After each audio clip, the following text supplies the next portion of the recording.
100 years ago this year, the United States was actively involved in the Great War, or as we now know it, World War I. It was mostly fought along the Western Front between France, Belgium, and Germany, but colonies of the major powers were affected around the world. Did it also affect Tyler, Texas, a small town almost 5,000 miles away from the primary battles? Yes, it did, in many ways and almost every day. First, let's look at what Tyler and Smith County were like in about 1918. The county population in the 1910 census was almost 42,000, and by 1920 it was almost 47,000, so put it at around 45,000. The largest secondary town was Troop, and then Lindale and Winona. Notice the cross-hatched lines of the railroads both coming into Tyler and the line heading northeast from Troop, and all the small towns along those lines. Most of the communities not on the railroads would soon die because good transportation was vital to moving crops. Not a single mile of paved highway had been built in Smith County as of World War I, and the roads could be miserable in bad weather. This is Tyler in 1915, taken from the soil survey map. The black rectangle in the center is the courthouse square. The green area to the west of that is Oakwood Cemetery, and the oval is the horse track out at the fairgrounds. Broadway went out to Rose Hill Cemetery that had opened in 1916, and then turned east as the Troop Road. Some of the railroad tracks, such as the one that went up Vine Street, are no longer there. The population was about 16,000, a little less than what Palestine is now. The oil boom was still a decade off, although there had been some dry holes already. This is the downtown square as of 1916. The big center courthouse had been built 7 years before, and it sat square across Broadway. That wasn't cut through until 1955. Here we're looking from the south side toward the northeast. The trees around the edge of the square were still young. The statue of Lady Justice at the top is at the Carnegie History Center, and the clocks had their parts put together enough to be on the new parking garage downtown. This shows the west side, the corner where the federal courthouse extension is now, and the northwest side. Note the bandstand where the municipal band played, and the watering trough, which gave water to man, horse, and dog. This is the west side of the square, and one of my favorite photos. All of the mules and wagons have been backed up to the west side of the square like a bunch of pickup trucks, and they are facing the future, the automobile.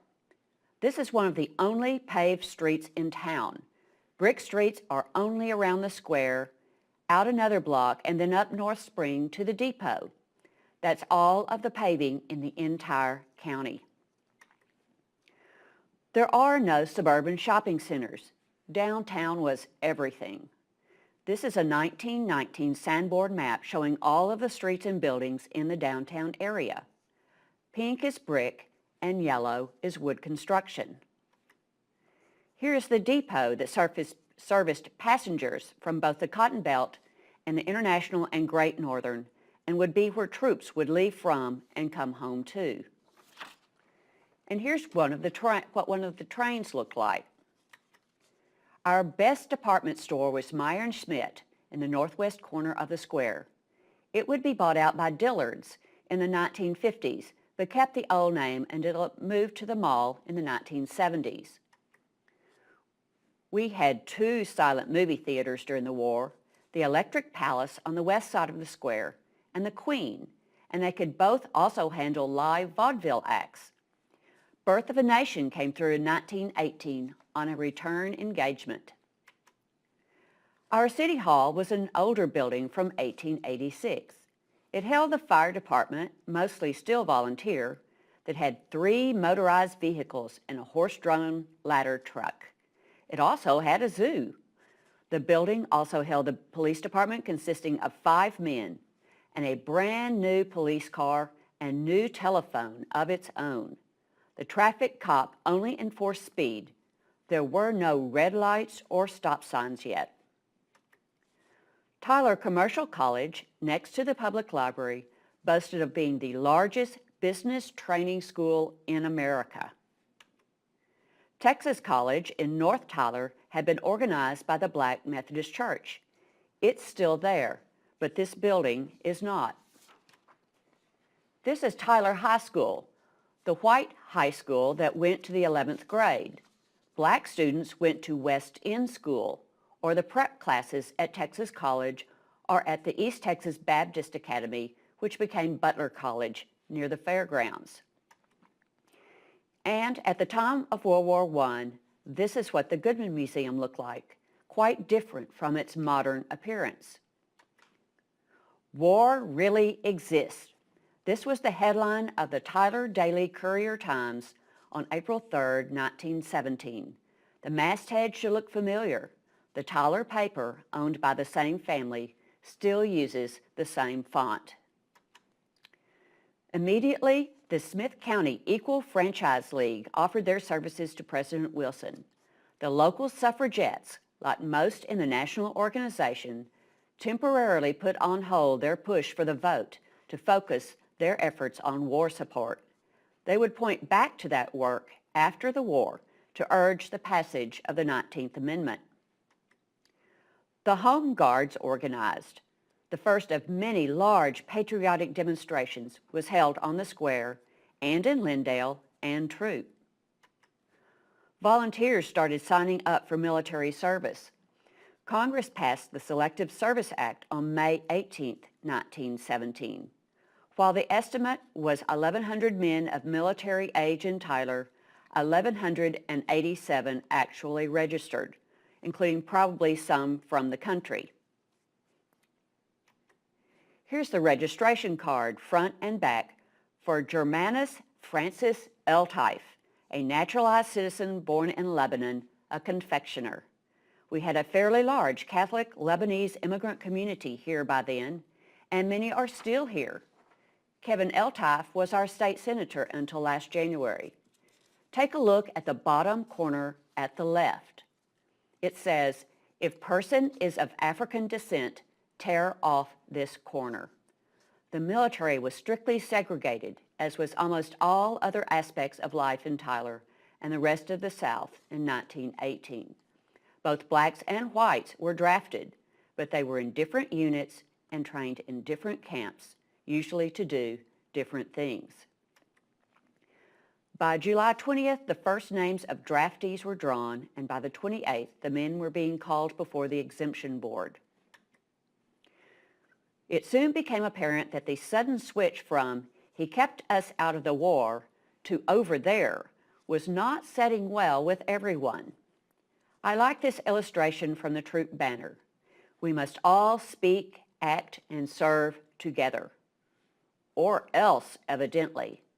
The Espionage Act passed on June 15th made it illegal to cause or attempt to cause insubordination, disloyalty, mutiny, refusal of duty in the military or naval forces of the United States, or to willfully obstruct the recruiting or enlistment service of the United States.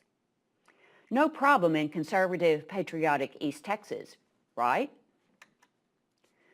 2 weeks before the law was passed, a farmer living on Oman Road, that same road outside the university's front door, was arrested for conspiring to oppose by force the authority of the United States of America by opposing raising an army for the war.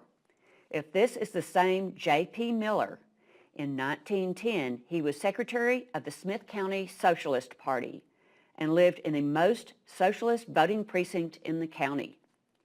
Leaders of that party were anti-war and vocal about it. That same day, 5 men were arrested in Anderson County, most from the Slocum area. Then they picked up an Upshur County man. These men posted bail and were never prosecuted that I know of. It was like the federal government was warning dissidents in each county to toe the pro-war line. Then in early August, 6 men from Van Zandt County. But the big haul came up at Emory in Rains County after a supposed draft resistance meeting at Alba in Wood County. The Secret Service men picked up 20 men in Emory and hauled them down here to Tyler to the federal court. Then 18 more, to total 38. They were accused of going to Dallas and purchasing the same type of rifles used by the Army and lots of ammunition. It was thought that they had been associated with the Farmers and Laborers Protective Association, whose members had been arrested in Abilene in May. That case is much better known. That general area, Rains County down into Van Zandt County, had been the headquarters for the Texas Socialist Party only a few years before, when large encampments were held at Grand Saline. Only 29 were indicted by the grand jury. They were arraigned for trial in April, but the judge became ill and the trial was postponed. This article indicates that a Ben Wheeler man was tried for making insulting remarks about President Wilson. I've found 2 more cases at least at the National Archives branch in Fort Worth of men tried for threatening the life of President Wilson, one from Van Zandt County and one from Smith County. The trial took place in September, and all but 3 of the men were found guilty. Those sentenced to less than a year stayed in the Smith County jail. Those sentenced to from 1 to 2 years were sent to the federal penitentiary in Atlanta, Georgia.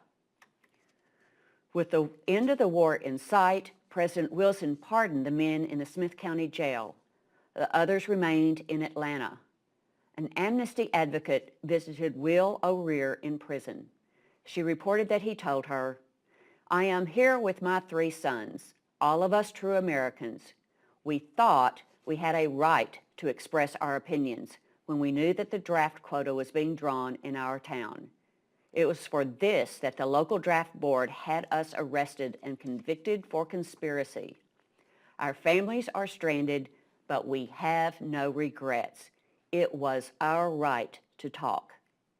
O'Rear and others were released just before Christmas 1920. However, most of Smith County rallied round the flag. Some volunteered immediately and left to join units wherever they could.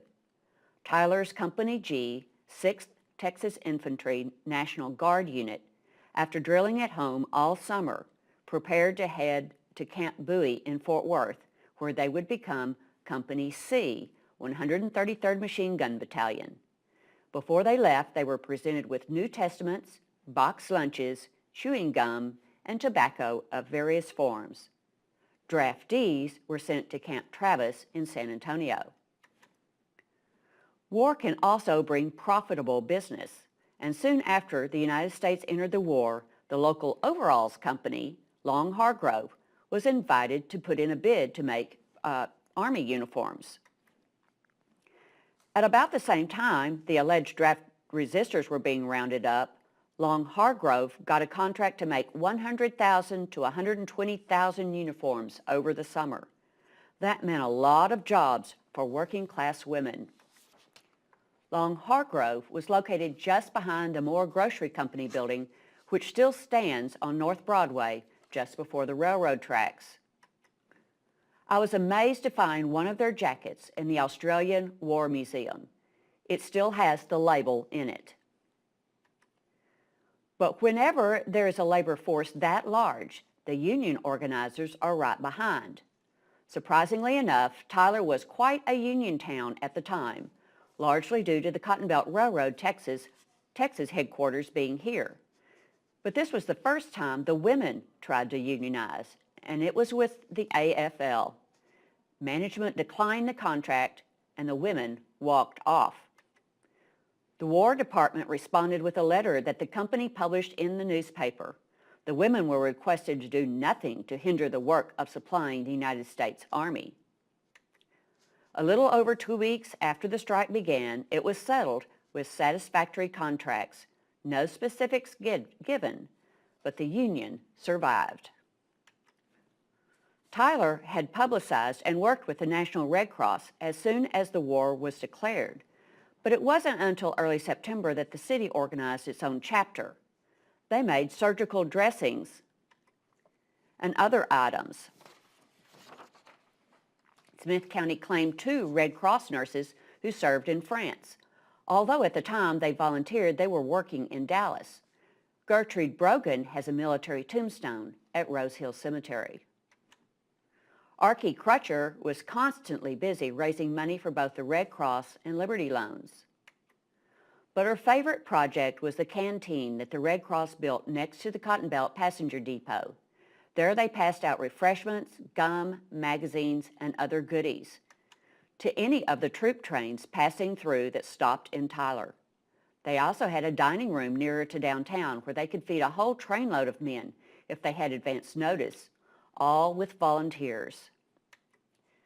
The Red Cross distributed knitting instructions for socks and mufflers and such for the soldiers, and groups could meet at the public library upstairs for instruction or socializing, or they could work at home and turn items in.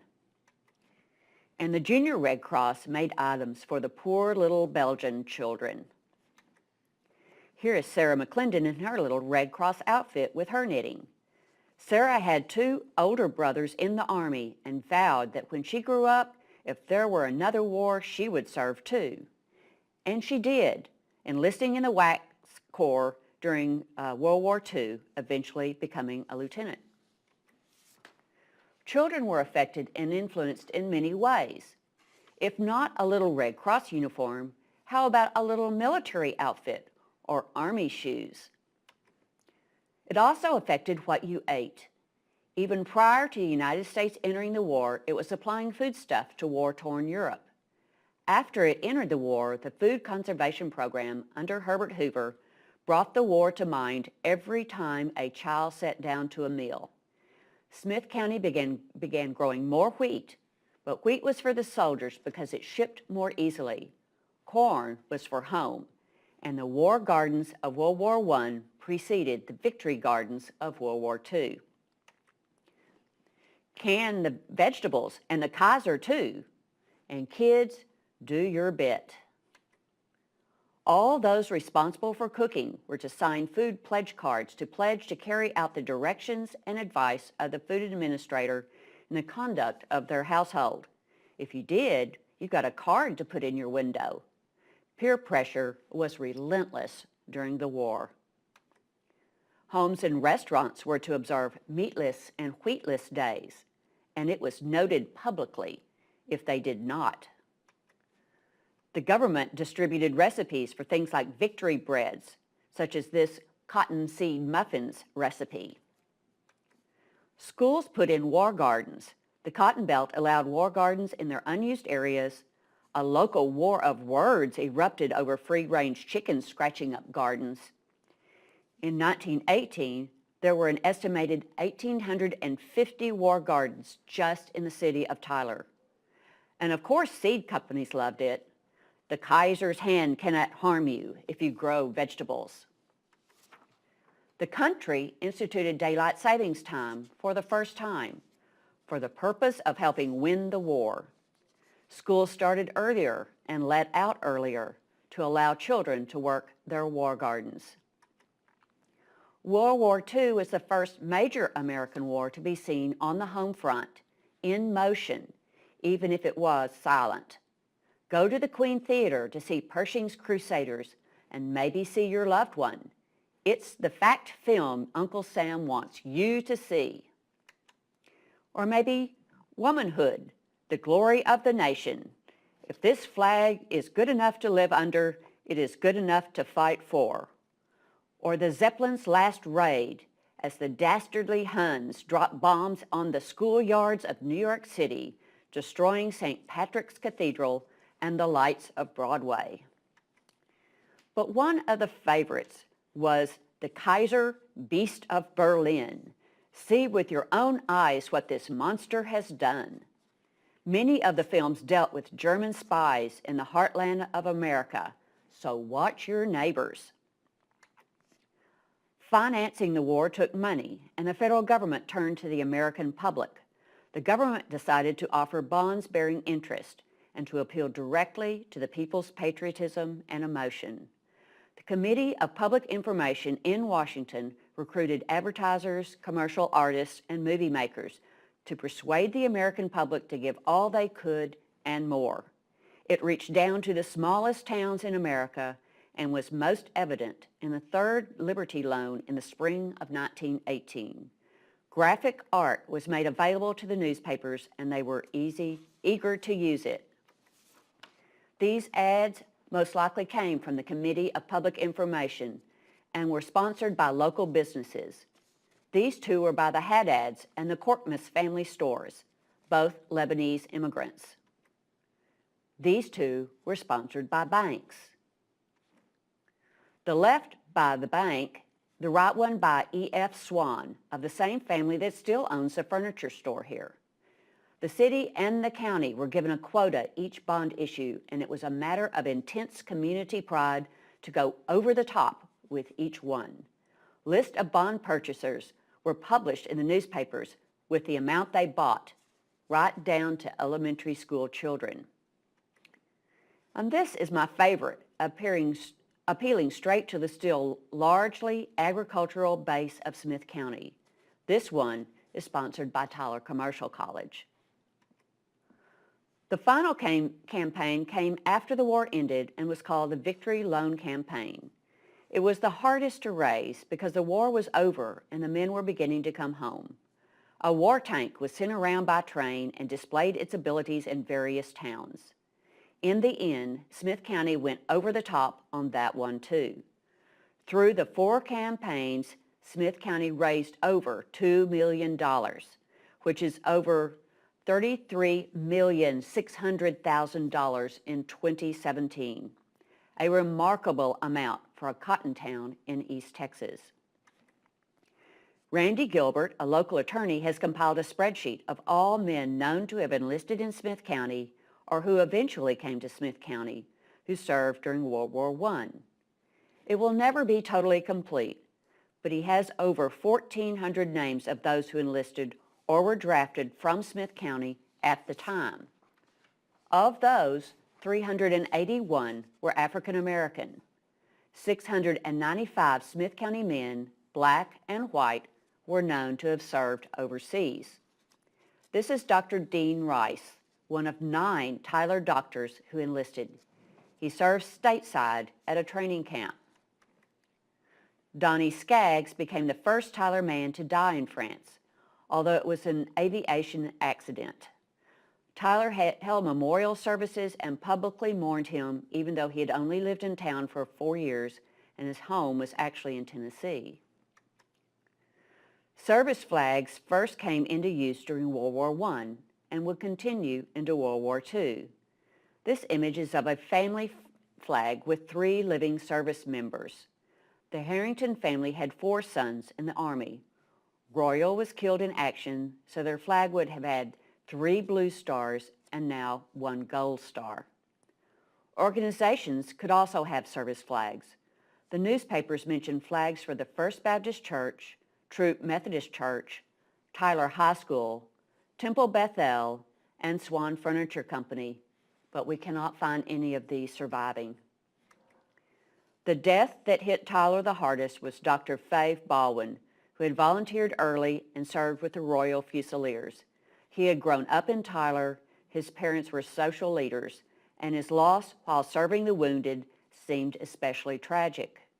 A fellow soldier wrote back to the family enclosing Fave's final letter home, in which he seemed to have a premonition that he would die. It was published in the newspaper. Why should I fear bombs and shells when I know that our love has annihilated the spaces, and you are both with me in spirit, walking by my side in all my labors. And now, my saintly mother and my revered father, in the words of the old Romans, we who are about to die salute you. Goodbye, Fave. Our original American Legion post is named for Fave Baldwin. There were many letters written home from training camp and somewhere in France that were published in the newspaper. The first one here is by Edel Parker. He was wounded 3 times and ended up guarding German officers in a chateau after the war. The second one is by Fave Baldwin. Lieutenant Fred Morris wrote home to his wife and his 15-year-old daughter, whom he called Captain Babe. He wrote from France, "Everybody carries a pick and shovel, even in the preference to a gun, for you can pick up a gun any time, but a pick and shovel are at a premium. I can take a salamander and put him on soft ground, myself a pick, and shovel on pavement. Hear one of those shells coming through the air, and it is even money. I will be out of sight by the time the salamander disappears." African Americans at home were active in every part of the war effort, although in segregated organizations. They were contributors to the Red Cross, bought Liberty bonds and stamps, and raised and conserved food supplies. James Webb of Eastern Smith County was picked out of training camp to become a member of the famous Harlem Hellfighters. He was in a bayonet fight with a German soldier and took a machine gun bullet to the side, but survived. His unit was awarded a Croix de Guerre, and he proudly wore his fourragère, or braided cords, around his left shoulder when he visited the Tyler newspaper office after the war. Tom Fennell was in the 815th Pioneer Infantry, only hours away from entering the fight when the war ended. He spent 1919 supervising 250 men helping to build the Meuse-Argonne National Cemetery in France. The Price Fennell African-American Legion post is half named for him and the other half named for William Price, who died of disease in France and is also buried at Westwood. Of course, another thing that World War I brings to mind is the Spanish influenza epidemic. Tyler was hit by that too, beginning in the fall of 1918. Nobody really knew what caused it or what might help treat it. Mainly people were advised to stay out of crowds and keep everything as clean as possible, including the streets. We don't have an exact number of deaths. Often the cause of the death on the death certificate might be pneumonia incidental to influenza or no cause given. One local teacher remembered being a teenager with the flu. The pain was indescribable and not 1 inch of my body escaped it. Chills, fever, diarrhea, and coughing led me to wonder if I could possibly survive, and even more if I want to. She did, only to have to care for other family members as they came down with the disease. On November 11, 1918, news of the armistice arrived in Tyler. Doc Witt of the municipal band was up pre-dawn blasting his trumpet off his front porch. All of the shop whistles blew and the church bells rang. Stores didn't open, and impromptu parades by cotton belt employees, the ladies of the uniform factory, and anyone with a car went on all day. But just because the war ended didn't mean that the soldiers would be coming home immediately, especially those overseas.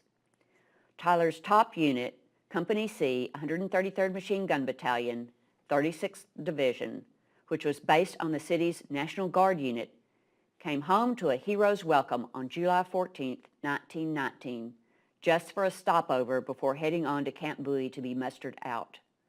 Their train would be coming on the INGN up from Troop, and the telegraph office there would let Tyler know when they passed that point. 10,000 people crowded the downtown area, waiting for their arrival, which was an hour late. An airplane dropped roses over the men as they marched to the square. Red Cross girls in front of the Tyler courthouse, and as they turned the corner, 500 of them in white dresses scattered roses in their path. Officials made their obligatory welcome home speeches, and then Doc Witt sounded mess call. The Red Cross had set up long tables on the east side of the courthouse, and the men were fed home cooking until they could eat no more. They reboarded the train, were mustered out at Camp Bowie to put an end to their war to end all wars, and they came home to return to civilian life. In all, Smith County lost over 40 young men during the war, 15 in France from battle wounds, 12 in France from accident or disease, and the rest stateside from accident or disease. Tyler has never done much to honor their World War I soldiers. Christ Episcopal Church was under construction during the war, and they dedicated one of their stained glass windows in thanksgiving for peace. In the 1920s, Tyler High School commissioned a plaque with the names of their graduates who died for humanity in World War. They misspelled one name and included one that didn't die in the military at all, but of disease while working at a war industry facility. World War I is included in a general 20th century war marker at Memorial Cemetery. Our final World War I veteran to die was Burl Britton, a member of the 537th Engineers. He was interviewed by the San Jose, California Mercury News in 2000 when he was 104, having lived in 3 different centuries. He remembered growing up in Tyler, where he had to step off of the sidewalk to allow any white people to pass. He also remembered after the war ended when he had the freedom to buy a motorcycle and cycle all over Europe when he was off duty. Britton returned home and worked for the railroad in Tyler and elsewhere, eventually living in Utah until his wife died, and then he moved to California to be near a daughter. He spent his last years in a veterans home and was buried in the San Joaquin Valley National Cemetery in 2004.